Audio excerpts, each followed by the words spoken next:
we started Safri Logistics with $1,200.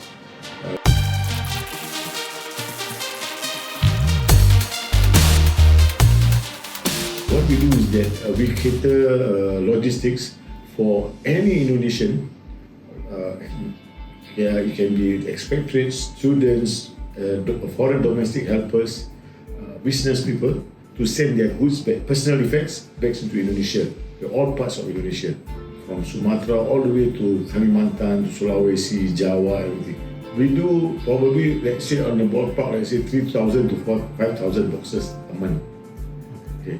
We are always welcome to open up an office in Hong Kong, in Malaysia. But I think the focus will not be there because we are dealing with hundreds of consumers every day. I have to move around with at least 6 or 7 teachers in freight forwarding. Until now, I still have some friends who I can always consult because the terms change time to time. I have to learn. I was in the industry and I put my nose to places that when I should not be there. Like for example, I'm in the export department. After my shift, I will go to the import department and learn and see what you do in the import department. The documentation people, what are you doing? So that actually compile all this information, and today I can relate to that, to business in freight forwarding. We cannot do fully automated yet because our business requires human touch. We need to do labeling, we need to do strapping, everything. We try to do automation, the cost is very high. We need a lot of space. So I started at 1981. I worked as a dispatch. 1982 I was in CIAS. 1983 I was in the military until 1989. So 1989 onwards I was in the freight forwarding and I was transferred to Kuala Lumpur for about 5 years. Then when I came back from KL, of course jobs is not that easy to get. So I do a lot of things. I did selling Malay kuihs along Orchard Road.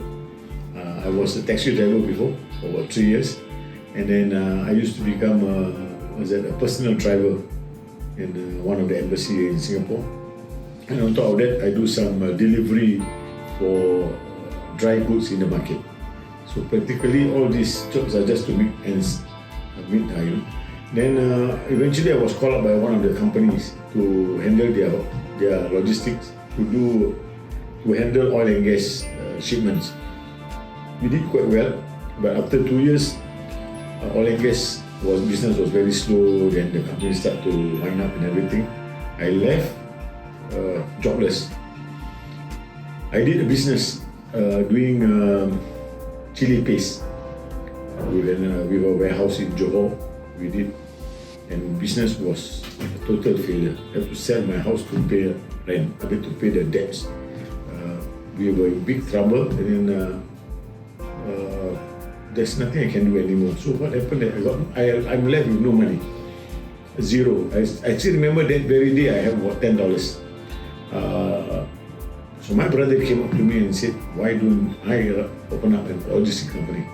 Which I declined because I don't have the money to do it, and I'm not in favor of borrowing people's money. So after much of persuasion with the family members, okay, he loaned me $3,000. With that $3,000, I took $1,800 to cover all the bills,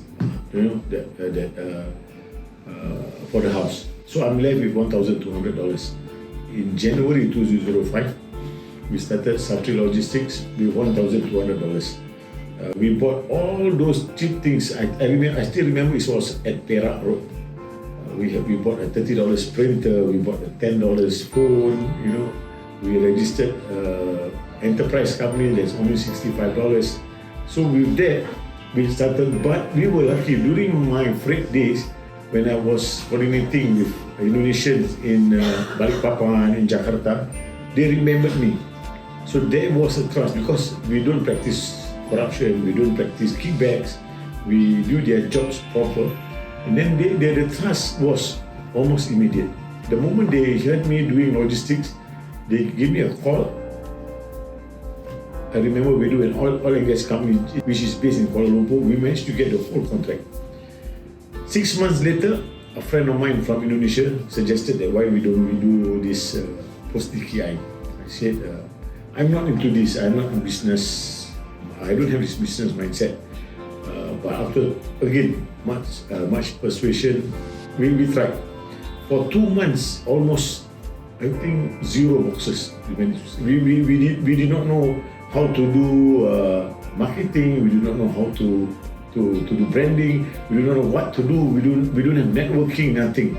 So we end up distributing flyers like tuition teachers, the void deck lah, people's car, all this.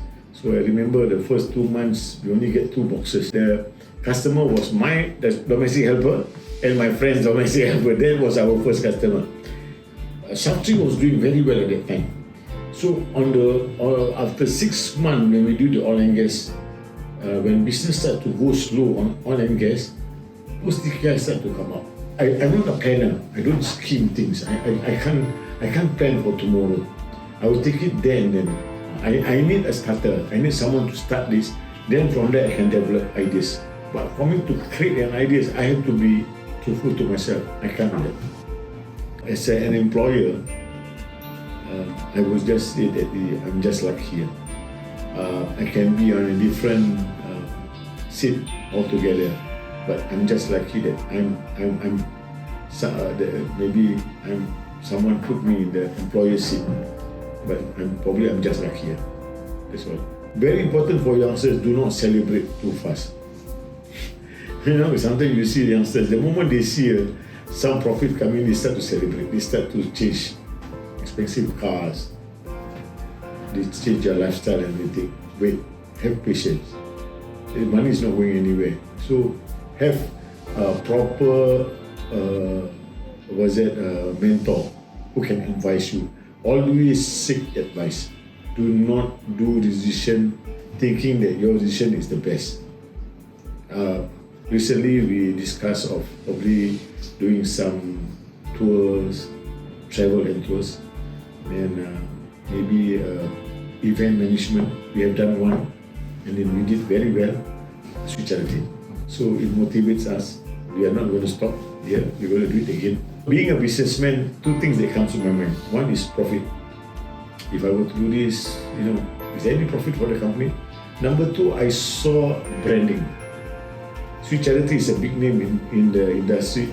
T.K.I. is a big name in the logistics industry for Indonesia market. So if we were to merge, we will create a firework, and we really did.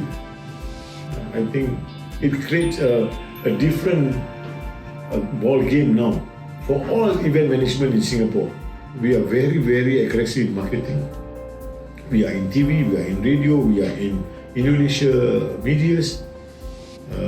We used to do talk shows, we do events, we give discounts, we have a lot of gifts that we give every year, probably 3-4 times a year.